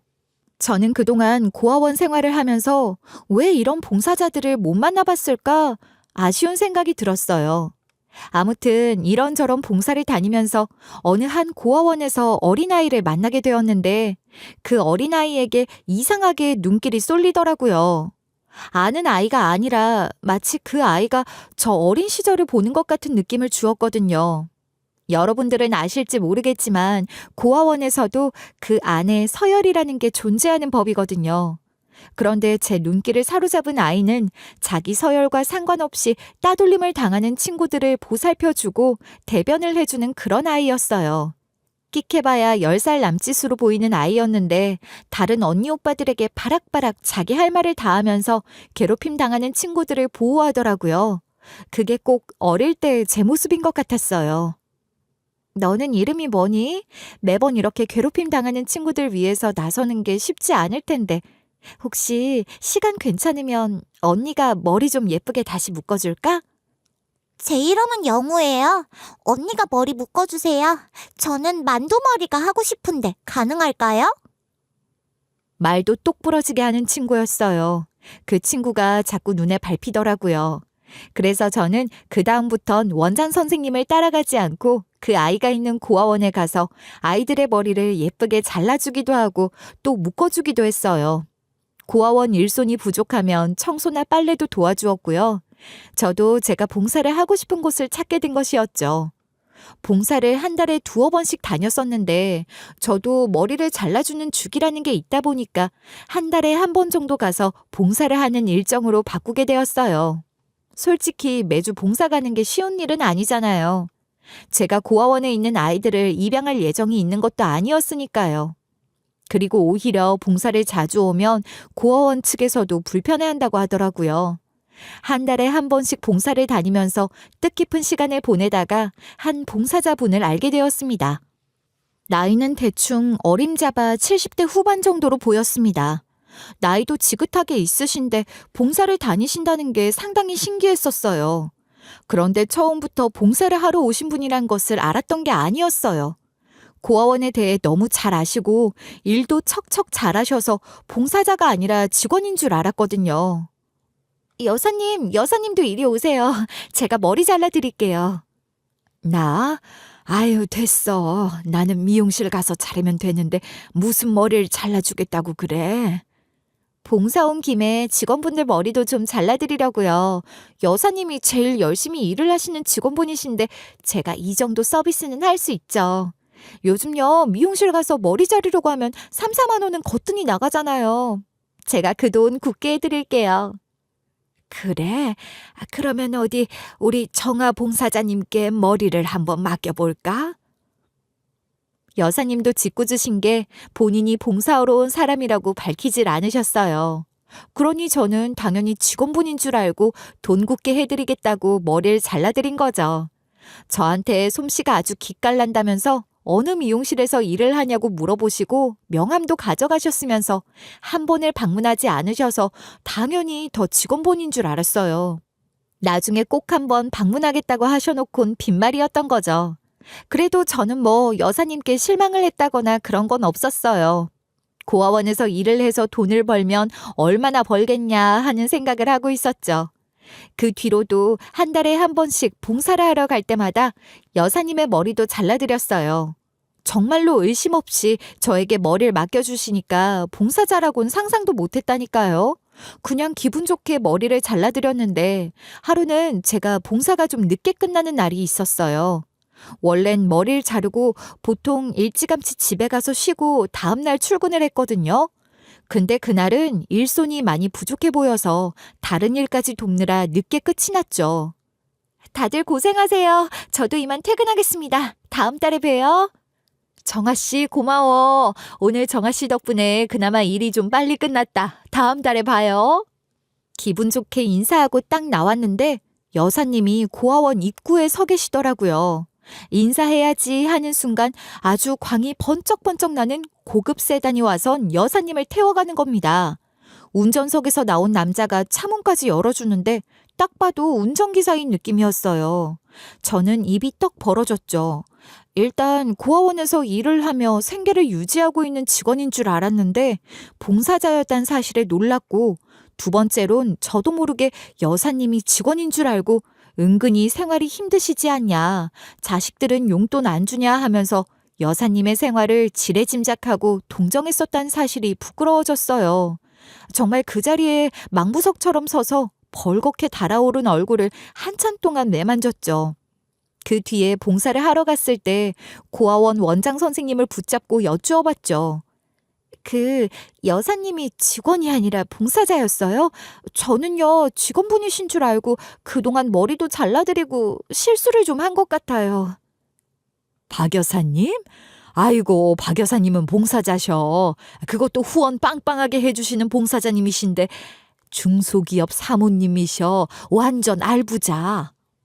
그것도 모르고 여태 머리를 제가 잘라드렸던 거예요? 청담동에 있는 고급진 미용실에나 다니실 분의 머리를? 정아 씨 솜씨가 마음에 들었으니까 맡기셨겠지. 2주일 동안 해외 일정이 있으셔서 못 오신다고 했었는데 오실 때 분명히 아이들 주려고 과자를 잔뜩 사오실 거야. 그때 정아 씨도 와. 과자 파티하자. 저는 정말 부끄러웠어요. 그 뒤에 여사님을 만났을 때 죄송하다고 사과를 드리니 재미있었다고 깔깔거리시며 웃으시더라고요. 그러면서 슬쩍 제 관자놀이쯤에 있는 화상 흉터에 대해 물어보셨고 저도 제 이야기를 해드렸어요. 고아원 출신이란 이야기를 들으시고는 깜짝 놀라시더라고요. 어머, 나도 실수를 했네, 그럼. 나는 정아 씨가 너무 밝고 명랑해서 당연히 부모님의 사랑을 잔뜩 받고 자란 줄 알았어. 그래서 무지하게 화상 흉터에 대해서도 물어본 건데. 아니에요. 저 고아원에서 자란 게 부끄럽진 않아요. 화상 입기 전에 있었던 고아원에선 정말 잘 지냈었고요. 그래서 저 같은 아이들을 위해 봉사도 시작한걸요. 정아 씨 손이 아주 야무져. 머리 잘라주는 솜씨도 내가 다니던 고급 미용실 원장이랑 다를 게 없고. 근데 내가 매번 이렇게 공짜로 머리를 다듬어서야 되겠어? 그럼요. 제가 해드리고 싶어서 그러는 건데 부담 갖지 마세요. 저한테 지금 최고의 칭찬해 주셨잖아요. 고급 미용실 원장이랑 솜씨가 다를 바 없다고요. 제 인생 최고의 칭찬인걸요? 뭘 이런 걸로. 그러지 말고 얼굴에 있는 그 화상 자국 말이야. 치료를 해볼 생각은 없어? 예쁜 얼굴에 그런 게 남아있으면 아쉽잖아. 아니요. 치료비도 비싸고 이 흉이라도 있어야 나중에 고아원 동생들이 저를 알아보지 않을까 싶어서요. 마음은 감사하지만 하고 싶으면 제가 돈 벌어서 할게요. 이런 걸로 눈치는 안 봐도 되는데. 정아 씨 너무 어린 나이에 어른이 됐다. 그러면 혹시 매번 잘라주는 머리 스타일이 너무 마음에 들어서 그러는데 공짜로 받긴 미안하고 내가 식사라도 한 끼 대접하고 싶어. 뭐 먹고 싶은 거 없어? 그렇게 물어봐 주시는데 보통 사람 같으면 랍스타, 대게, 소고기 이런 걸 말할지도 모르겠어요. 그런데 저는요, 이상하게 한 번도 받아본 적이 없는 엄마가 차려주는 집밥이 먹어보고 싶더라고요. 특이하죠? 집밥이라고 뭐 엄청 다른 것도 아닌데 그런 게 먹고 싶어서 저도 모르게 집밥이라고 대답을 한 거예요. 그 말에 여사님께서 저를 집에 초대해 주셨어요. 밥을 차려주시겠다고요. 저는 아니라고 그냥 뱉어본 말이라고 극구 사양을 했지만 여사님도 고집이 정말 쇠고집이셨습니다. 박박 우기시는데 당해낼 재간이 없더라고요. 그래서 저는 저녁 식사를 함께 하기로 하고 여사님과 함께 고급 세단을 타고 여사님 댁으로 가게 되었습니다. 와, 저는 입을 떡하니 벌릴 수밖에 없었어요. 집이 이렇게 크고 좋은 것인가 하는 생각을 했거든요. 저는 쭉 시설에서 생활을 하다가 자립을 한 이후에 고시원에서 살았고 돈을 조금 모은 뒤에 겨우겨우 작은 원룸을 얻었어요. 풀옵션도 아닌 일반 원룸을요. 그래서 일반 가정집이 어느 정도인지 대충 예상만 했지 이런 집은 상상도 해본 적이 없었거든요. 넓은 마당은 잔디가 깔끔하게 정돈이 되어 있었고 2층 집이었는데 계단이 중앙에 나 있는 고급스러운 저택이었어요. 집이라는 말보단 저택이라는 말이 훨씬 잘 어울렸거든요. 이런 집은 영화나 드라마에서만 보는 세트장 같은 것이었어요. 저도 모르게 집을 구경하고 싶다고 말을 했고 여사님은 저녁 식사 준비가 거의 마무리되고 있으니 그때까지 집을 둘러봐도 좋다는 허락을 해주셨습니다. 집이 너무 넓어서 구경을 다 하려면 오바를 조금 보태 반나절은 걸릴 것 같았어요. 거실 가운데 2층으로 올라가는 계단이 있었고 양쪽 끝으로 방이 있는 것 같았는데 왼쪽 복도 끝에 웬 사진이 하나 붙어 있더라고요. 그런데 저는 그 사진을 보고 발걸음이 딱 멈춰지고 말았습니다. 그리고 한참 동안 굳어버린 동상처럼 그 앞에 서 있었어요. 식사가 다 되어가는지 여사님이 저를 찾으러 오셨다가 그 사진 앞에 서 있는 저를 보고 어두운 표정으로 이야기를 하셨어요. 그 사진, 우리도 참 떼어내야지 하면서도 미련을 못 버려서 들고 있는 사진인데. 저는 정말 온몸이 덜덜 떨리는 것 같았어요. 그 사진은 바로 제 사진이었어요. 제 갓난아기 시절 사진이었다고요. 여사님, 어떻게 이 사진이 여기에 걸려 있을 수가 있죠? 이 사진은 제 아기 때 사진이에요. 그게 무슨 소리예요, 정아 씨? 아니, 이 사진이 어떻게 정아 씨 어릴 때 사진이야? 내 손녀딸 사진인데. 그 갓난아기의 얼굴을 보고 어떻게 알았냐고요? 얼굴을 보고 안 것이 아니었어요. 그 갓난아기를 감싸고 있는 속사계를 보고 알았습니다. 특이한 모양의 레이스로 된 속사계요. 사진은 웬 여자가 갓난아기를 안고 있는 사진이었는데 그 아이를 싸고 있는 속사계가 제가 어릴 때 고아원에 폭 감겨서 왔던 제 애착 이불로 썼던 그 레이스 속사계였습니다. 고아원이 불타면서 같이 타버린 제 애착 이불이요. 저 속사계 때문에 알았어요. 근데 아닌가 봐요. 제가 여사님 손녀딸일 리가 없고 저런 건 기성품이라 여러 사람들이 구매를 했을 테니까요. 그럴 리가. 저거는 우리 딸이 스위스에서 무려 주문 제작을 해서 가지고 온 속사계라고.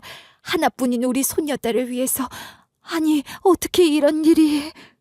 그렇게 서로 경악을 멈추지 못하고 있는데 갑자기 위층에서 울부짖는 것 같은 짐승의 소리가 들려왔어요. 저는 깜짝 놀랐습니다. 사람의 목소리라고 하기엔 너무 처절했고 그 속에서부터 올라오는 깊은 감정이 고스란히 느껴지는 포효였어요. 순간 와다다다 하는 소리가 들려왔고 2층에서 웬 노신사가 내려왔습니다. 회장님이신 것 같았습니다. 여보, 큰일이야. 지선이가 다시 한번 발작을 일으켰어. 당장 주치의한테 연락해서 오라고 해. 그 말이 끝나기가 무섭게 여사님이 2층을 향해 올라가기 시작했고 저도 일단은 뒤를 따라갔습니다. 아직 끝내지 못한 이야기가 있었고 회장님이 말하는 그 지선이라는 여자가 어쩌면 제 엄마일지도 모른다는 생각이 들었기 때문이었습니다. 여사님이 황급히 들어간 방에 따라 들어갔더니 또 한 번 경악스러운 장면이 눈앞에 펼쳐졌습니다. 거기에는 발이 묶인 여자가 침대에서 난동을 부리고 있었습니다. 입을 틀어막고 덜덜 떨리는 몸을 어떻게든 자중하려 애를 썼죠. 여사님, 저분은 누구세요? 혹시... 네 엄마야. 내 딸 지선이 정아 네 엄마라고. 그 순간 회장님도 움직임을 멈추고 놀란 눈으로 저를 바라보셨습니다. 여사님은 발작을 일으킨 딸을 붙들면서 저를 가리키며 지선아, 네 딸이다, 네 딸이야 하는 말을 반복하셨어요. 그러더니만 발작을 일으킨 여자의 몸짓이 점점 줄어들기 시작했어요. 갑자기 정신이 돌아온 것 마냥 저를 똑바로 쳐다보더니만 내 딸이라고 하며 중얼거리기 시작했습니다. 저는 이 상황이 무엇인지 이해를 하지 못했고 그저 변명을 하듯이 속사계와 사진에 대한 이야기를 늘어놓았어요. 제 이야기가 끝나기가 무섭게 회장님은 주치의에게 혈액 샘플을 채취할 수 있는 키트들 전부 챙겨오라고 했고 저는 배가 고픈지도 모르고 그 방에서 멍하니 서 있었습니다. 그런데 제가 어떻게 이렇게 좋은 집안의 딸일 수가 있겠어요. 저는 태어난 지 얼마 되지 않아서 고아원에 맡겨졌는데 제가 속사계에 쌓여 있었다는 건 정말 신생 하나 다름없는 시기에 버려졌다는 이야기잖아요. 왜 저를 고아원에 갖다 버리신 건데요? 도대체 왜요? 아니다. 우리가 너를 고아원에 갖다 버린 게 아니야. 우리도 너를 잃은 거다. 우리도 너를 찾으려고 애를 썼어. 네가 어디 있는지 알 수가 없어서. 아이고, 아이고. 다들 눈물바람에 숨을 헐떡이느라 말을 제대로 하지 못했어요. 회장님도 제 얼굴을 어루만지면서 정말 우리 손녀딸이 맞냐고 몇 번이나 물어보셨어요. 하지만 저는 확답을 할 수 없었어요. 막말로 제가 손녀딸이라는 친핏줄이라는 증거가 없었잖아요. 그 속삭이 하나만 가지고 단정 지을 순 없었어요. 게다가 그 속삭이는 이미 불타서 사라져버렸는걸요. 다들 진정을 하는 사이에 제가 왜 버려지게 되었는지에 대한 이야기를 들을 수 있었습니다. 그리고 저는 경악을 멈출 수가 없었어요. 마치 영화에서나 나올 법한 이야기였고 인간의 탈을 쓰고 이런 짓을 할 수 있다는 것에 놀라울 뿐이었거든요. 초등학교 4학년밖에 되지 않았음에도 고아원에 불을 냈던 기찬이 같은 사이코패스가 또 있다는 사실에 경악을 했죠. 그러니까 우리 딸이랑 우리 사위는 집안에서 맺어준 인연이었다. 우리 집안 사업에 도움이 될 수 있는 집안과 정락 결혼을 시킨 것이었어. 사위고 내 딸이고 서로 받아들이고 있었다고 생각을 했기 때문에 문제될 게 없다고 생각을 했었다. 그런데 이 망할 사위놈에게 내연 관계에 있었던 연인이 있었던 게야. 그러니까 집안에서 맺어준 사람 말고 이전부터 만나던 사람이 있었다고요? 그러면 결혼을 했으면 안 되는 거죠. 그렇지. 결혼을 하면 안 되었지만 그걸 속이고 한 거지. 집안에 불을 가져다 줄 수 있는 시너지를 위해서 내연녀가 있다는 것을 숨기고 결혼을 강행한 거야. 거기서 끝이 났으면 다행이었지. 그 내연녀를 가까이서 지켜보겠다는 생각으로 글쎄 신혼집에 도우미로 취직을 시킨 게다. 어떻게 그런 파렴치한 짓을 할 수가 있어요.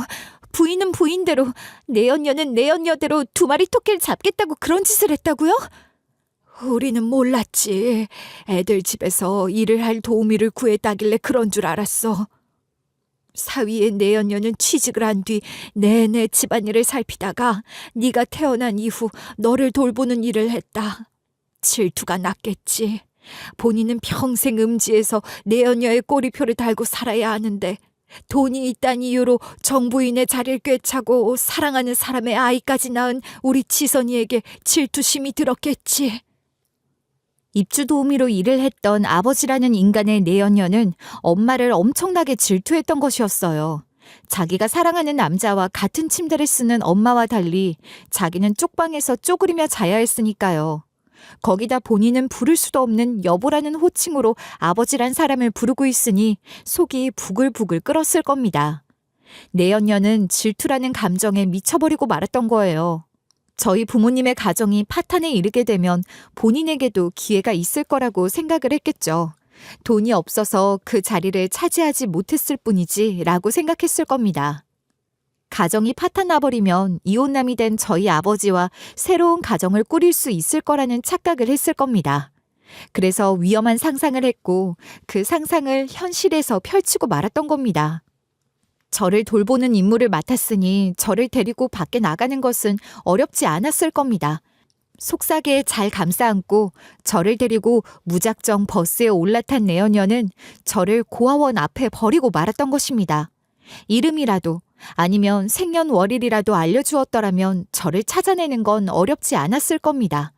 하지만 가정의 파탄을 위해서 우는 것밖에 하지 못하는 저를 내다버릴 냉혈하니 그런 친절을 베풀었을 리가 없겠죠.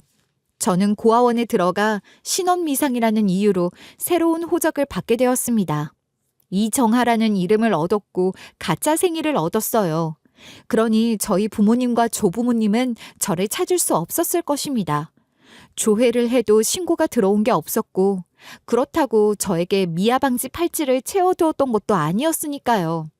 저는 새로운 삶을 살게 된 것입니다. 아무도 저를 모르는 곳에서 말입니다. 내연녀는 저를 갖다 버린 뒤 그대로 도주를 해버리고 말았다고 했습니다. 내연녀가 아이를 납치했다는 사실이 밝혀지고 왜 그런 짓을 하게 되었는지를 알아보다가 아버지와 내연 관계에 있었다는 사실이 들통나게 된 것이었습니다. 엄마와 아버지는 당연한 수순으로 이혼을 하게 되었습니다. 문제는 엄마가 10달을 품어 낳은 저에 대한 미련을 버리지 못했다는 것이었습니다. 엄마는 우는 것밖에 할 수 없는 제가 집을 찾아올 수 있을 거란 착각에 빠져 매일 문 앞에서 맨발로 저를 기다렸대요. 조부모님께서 그 아이는 이제 돌아올 수 없다고 포기하라고 했지만 엄마는 미쳐버린 것이었습니다. 그런 소리 하지 마. 내 딸은 분명히 두 발로 내 앞에 걸어올 거야. 나 말리지 마. 지선아, 정신 차려. 그 갓난아기가 지 이름을 알아. 생년월일을 알아. 뭘 알아. 돌아올 수 없다고. 엄마가 사람이야? 어떻게 그런 소리를 할 수가 있어? 나는 우리 아이 절대로 포기 못해. 절대로 안 잊어버릴 거야. 엄마는 그렇게 조현병까지 찾아오게 되었어요. 저를 잃었다는 상실감에 말 그대로 미쳐버렸대요. 그때부터 엄마의 시계는 멈춰버리고 말았습니다. 모든 것이 정지된 세상에서 저만 기다리고 있었던 거예요. 아버지가 납치를 사주온 것도 아니었고 납치를 행한 것도 아니었기 때문에 처벌을 할 수 없는 상태에서 이혼만 하게 된 것이었습니다. 그 와중에 아버지는 본인이 내연관계에 있었다는 사실은 홀라당 까먹은 것처럼 재산 분할 신청까지 전부 했다고 하더라고요. 법정 싸움을 길게도 이어갔대요. 여사님과 회장님은 그런 아버지의 뺨도 때리고 저주를 퍼붓기도 했지만 남는 건 아무것도 없었다고 합니다. 회장님은 본인의 회사 욕심에 딸을 사지로 몰아낸 것 같아서 엄청난 죄책감에 시달리게 되었대요. 끝내 내연녀를 추적했던 경찰은 어느 작은 시골 마을에 숨어 들어가서 살고 있던 내연녀를 발견했고 바로 구속 송치를 했다고 합니다. 엄마도 여사님과 회장님도 수없이 찾아가서 제발 손녀딸만큼은 찾게 해달라고 빌었대요. 처벌을 약하게 받게 해달라고 탄원서라도 낼 테니까 제발 행방만 찾게 해달라고 두 손 두 발을 싹싹 빌었대요. 하지만 내연녀는 그런 저희 엄마와 여사님과 회장님을 깔깔거리면서 비웃었다고 하더라고요. 내가 그 위치를 쉽게 알려줄 것 같아? 내가 얼마나 가슴 아픈 시간을 보냈는데 내 남자를 내 남자라고 부르지도 못하고 말이야. 너희는 그 아이 죽어도 찾을 수 없을 거야. 내가 내다 버렸어. 살아있을지 죽었을지 모른다고. 그러니까 찾을 생각하지 마. 그게 내가 너희에게 주는 벌이야. 참 뻔뻔하지 않습니까?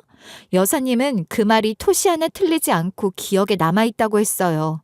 눈이 벌겋게 충혈이 된 채로 그렇게 울부짖으며 깔깔거리고 웃는 모습이 미친 사람 같았대요. 인간의 탈을 쓴 짐승 같다고 하시면서 엉엉 우셨습니다.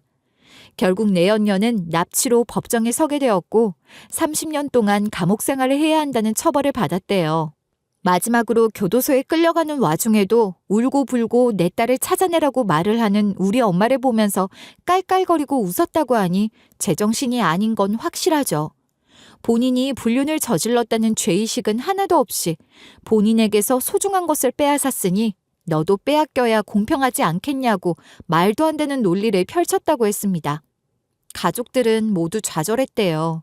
저를 결국 찾을 수 없을 거라고 생각했다고 합니다. 수사와 추적 끝에 결국 고아원에 갔다는 사실을 알게 되었지만 찾을 수는 없었다고 했습니다. 이미 너무 많은 시간이 지나기도 했고 어디로 입양을 갔을지도 모르는 상황이었으니까요. 게다가 저희 고아원이 불타게 되면서 제 기록들도 모두 손실이 되었으니 더더욱 찾을 수 없었을 겁니다. 물론 이름도 주민번호도 달라서 애초에 무리인 수색이기도 했습니다. 엄마는 미쳐버렸고 회장님은 그런 엄마를 24시간 돌보고 있었고 여사님만 저를 찾겠다고 고아원을 수도 없이 돌아다니셨던 겁니다. 그러다가 고아원 봉사도 자연스럽게 시작하게 되셨던 거예요. 혹시라도 손녀딸 같은 아이가 있지 않을까, 고아원을 돌면서 봉사를 하다 보면 언젠가는 만나게 되지 않을까 싶어서 말입니다. 저를 처음 봤을 때 못 알아본 이유는 아마 화상 자국 때문이었을 겁니다. 그 흉터 때문에 저도 인상이 조금 바뀌었거든요. 처음 봤을 때 그 흉터에만 눈길이 가더라. 그 이후에 이상하게 정화가 눈에 밟혔지만 단지 그 흉터 때문이라고 생각했어. 눈이 가고 끌렸어. 게다가 봉사를 나오는 것을 보면서 좋은 가정에서 유복하게 자랐겠구나 오해를 했었어. 고아원 출신이란 걸 조금 일찍 알았다면 다른 느낌이었을지도 모르겠지만 그걸 몰랐으니까. 저도 이런 일이 저에게 벌어지게 될 거라고는 상상도 하지 못했어요. 집밥이 먹어보고 싶단 말에 얼마나 가슴이 미어지던지. 이상하게 눈길이 가던 정아에게 마음이 통해서 우리 집에 데려가보자 싶었다. 내 손녀딸이 제대로 컸으면 이 정도 나이는 됐을 텐데 싶어서. 우리 남편만 괜찮다고 하면 자주 불러다가 밥도 먹이고 흉터 지우는 수술도 시키고 그러고 싶었어. 그렇게 대화를 하고 있는 와중에 집에 주치의가 찾아왔습니다. 그리고는 생전 처음 보는 저를 보고 어리둥절해했어요. 회장님께선 다짜고짜 제 혈액 샘플을 채취해서 유전자 검사를 하자고 하셨습니다. 주치의는 허둥지둥 제 팔에서 혈액을 채취해 갔습니다. 저희 엄마의 혈액도 채취를 했는데 발작을 일으키면서 난동을 부리던 엄마가 저를 발견한 이후부터 발작이 멈췄고 너무나도 안정적이고 멀쩡한 모습을 하고 있었다는 게 놀라울 뿐이었습니다. 저는 정말 이 상황이 놀랍고 신기했고 또 슬펐습니다. 우리 엄마가 저를 그리워하다가 조현병이 왔다는 게 정말 믿어지지 않는 충격이었죠. 저는 그렇게 한바탕 소동이 일어난 뒤에 집에 가려고 했는데 엄마가 저를 붙잡았습니다. 아가, 엄마랑 같이 자자, 어? 아가, 또 어딜 가려고 그래. 가지 마, 엄마 옆에 있어. 제가 같이 있어도 안 불편하시겠어요? 저는 너무 어색하고 또 난감했지만 온 가족들이 저의 얼굴만 바라보고 있었기에 하룻밤을 자고 가기로 마음을 먹었습니다. 제가 정말 친딸인지 아닌지는 모르겠지만 제가 있어서 조현병에 걸린 엄마가 안정을 취할 수 있다면 그걸로 좋을 것 같았거든요. 곤란했지만 여사님과 회장님도 진심으로 부탁하셨기 때문에 엄마라는 분 옆에서 잠이 들었습니다. 뭔가 꿈도 꾸지 않고 푹 잔 느낌이 들었어요. 낯선 환경이라 잠이 잘 오지 않을 것 같았는데 말입니다. 다음 날 저에게 아침을 먹자고 여사님이 깨우셨고 저는 살그머니 일어났는데 엄마도 눈을 번뜩 뜨셨습니다. 그러더니 제 손을 꼭 잡고 그러시더라고요. 우리 유정이, 내 아가 배고프지? 이제 밥 먹자. 제 이름은 정아였지만 유정이라고 부르는 걸 봐선 태어났을 때의 이름이 유정이었던 것 같아요. 식탁에 앉아서 아침밥을 먹는데 여사님이 조기를 구워주셨어요. 그러자 엄마가 그 조기를 앞으로 가져가시더니 생선가시를 하나하나 발라서 제 숟가락 위에 얹어주시는 겁니다. 환하게 웃으면서 많이 먹어라, 꼭꼭 씹어 먹어라 하는데 목구멍에 뭔가 걸린 것 같았습니다. 눈물이 날 것 같았어요. 제가 꼭꼭 입에 밥을 물고 씹고 있는데 엄마가 먼저 울음을 터뜨리셨습니다. 미안하다고, 저에게 일찍 알아보지 못하고 일찍 찾지 못해서 미안하다고 우셨어요. 그날 아침상은 눈물바다였습니다.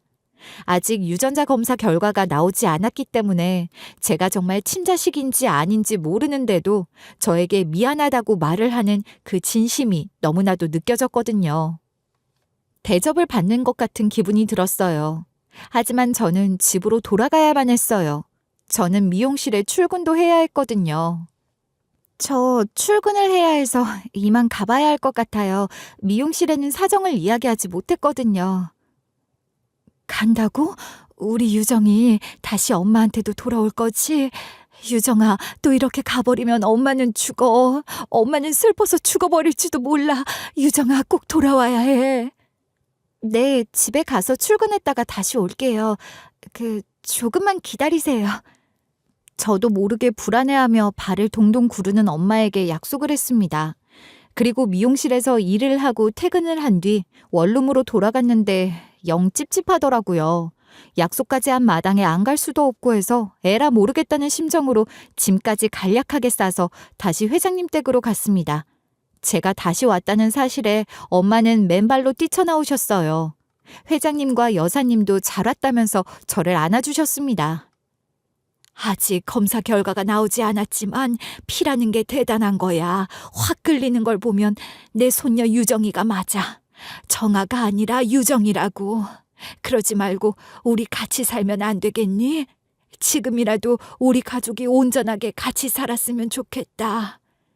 아직 아무것도 모르는데 섣불리 결정을 내려도 괜찮을까요? 나는 확신이 들어. 정아가 유정이라는 확신 말이야. 네가 출근한다고 나간 뒤로 우리 지선이가 하루 종일 오매불망 유정이만 기다렸어. 유정이가 사라진 뒤 30년이 가까운 세월 동안 지선이가 조현병으로 고생을 했었어. 자꾸만 유정이 울음소리가 들린다. 유정이가 말을 건다면서 말이야. 조현병이 심각해서 약도 오랜 시간 먹었어. 그런데 어제부터 멀쩡해. 어제부터 약을 먹지 않아도 온전히 지정신이라 이 말이야. 유정이가 없으면 불안해해. 유정아, 아니 정아야, 사람 하나 살린다고 생각하고 돌아와주면 안 되겠니? 그 말에 저는 거절을 할 수 없었어요. 그렇게 저는 운전기사님과 함께 다시 원룸에 가서 온 짐을 다 챙겨서 저택에 들어왔습니다.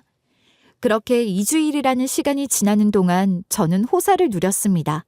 매일 맛있는 집밥을 먹었고 엄마와 함께 쇼핑이라는 것도 해보았어요.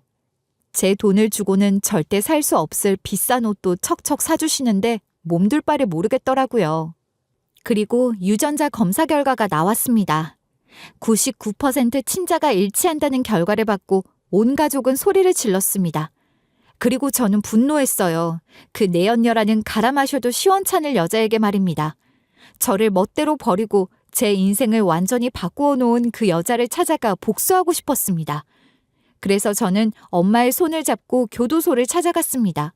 30년 형을 받고 옥살이가 몇 년 남지 않은 그 여자에게 면회 신청을 했습니다. 그 시간 동안 아버지라는 인간은 어디서 뭘 하는 건지 모르겠지만 그 내연녀와도 손절을 한 것 같더라고요. 제가 엄마의 손을 잡고 교도소 면회실에서 기다리자 내연녀는 저희 모녀의 얼굴을 보고 숨도 쉬지 못하겠다는 듯 꺽꺽거리기 시작했습니다. 너 설마 유정이니? 내가 갖다 버린 그 유정이가 돌아온 거야? 그래, 당신이 고아원에 내다 버려서 영영 이별할 줄 알았던 우리 모녀가 다시 이렇게 만났어. 피는 물보다 진하다지? 모두에게 버림받고 감옥에서 좋은 세월 다 보낸 당신에게 해줄 수 있는 마지막 복수가 완성된 거지. 나는 우리 엄마와 앞으로 행복하게 살 거야. 불륜 여인 당신과는 다르게. 하늘이 점쳐주신 인연이기에 다시 만날 수 있었다고 실컷 비아냥거린 뒤 면회실을 나왔습니다. 저희에게 악담을 퍼부으며 소리를 치던 내연녀는 결국 다시 감옥으로 끌려가게 되었습니다. 그리고 이후에 소식을 들었어요.